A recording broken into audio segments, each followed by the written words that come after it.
नमस्कार, आप देख रहे हैं भारत एक्सप्रेस और मैं हूं आपके साथ आंचल मित्तल। उत्तर प्रदेश में सत्तारूढ़ भारतीय जनता पार्टी ने 2027 के विधानसभा चुनाव में हैट्रिक लगाने की रणनीति पर काम शुरू कर दिया है। पार्टी ने अपने मौजूदा विधायकों के कामकाज का त्रिस्तरीय सर्वेक्षण शुरू कर दिया है, जिसके आधार पर 2027 में विधानसभा चुनाव के लिए टिकट उम्मीदवारों का टिकट तय किया जाएगा। इस ऑडिट में विधायकों के प्रदर्शन, जनता से जुड़ाव और क्षेत्र में उनकी लोकप्रियता का आकलन किया जाएगा। क्या है विधायकों का ऑडिट, चलिए समझते हैं। तो बीजेपी संगठन और सरकार के स्तर पर यह सर्वेक्षण कराया जा रहा है, जिसमें विधायकों की कार्यशैली, जनता की समस्याओं के समाधान में उनकी सक्रियता और सरकारी योजनाओं के प्रभावी क्रियान्वयन पर पूरा ध्यान दिया जाएगा। सूत्रों के अनुसार यह ऑडिट पार्टी की उस रणनीति का हिस्सा है जिसके तहत कमजोर प्रदर्शन करने वाले विधायकों को टिकट से वंचित किया जा सकता है, जबकि बेहतर प्रदर्शन करने वालों को प्राथमिकता दी जाएगी।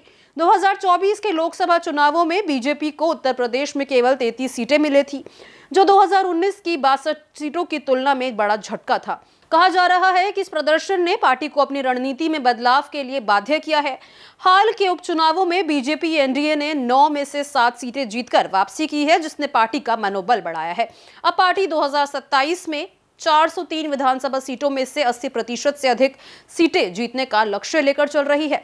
मुख्यमंत्री योगी आदित्यनाथ ने हाल ही में यह दावा भी किया था कि बीजेपी की इस रणनीति को विपक्ष, खासकर समाजवादी पार्टी के बढ़ते प्रभाव को रोकने के प्रयास के रूप में देखा जा रहा है।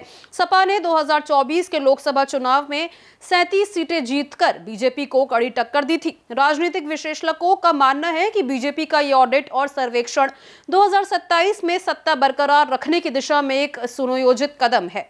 2027 में भारतीय जनता पार्टी उत्तर प्रदेश में हैट्रिक लगाने के जुगत में लग गई है। इसके लिए अपने मौजूदा विधायकों को ऑडिट करा रही है कि कौन कितने कामों पे, कसौटी पे खरा उतर रहा है।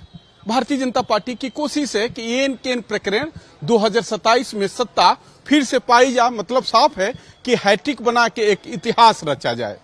जिस तरीके से लगातार समाजवादी पार्टी के तरफ से चुनौती मिल रही है, पीडीए के तरफ से 2024 का लोकसभा का जो चुनाव आया था, उससे साफ है कि 2027 की जो लड़ाई होगी आसान नहीं होगी।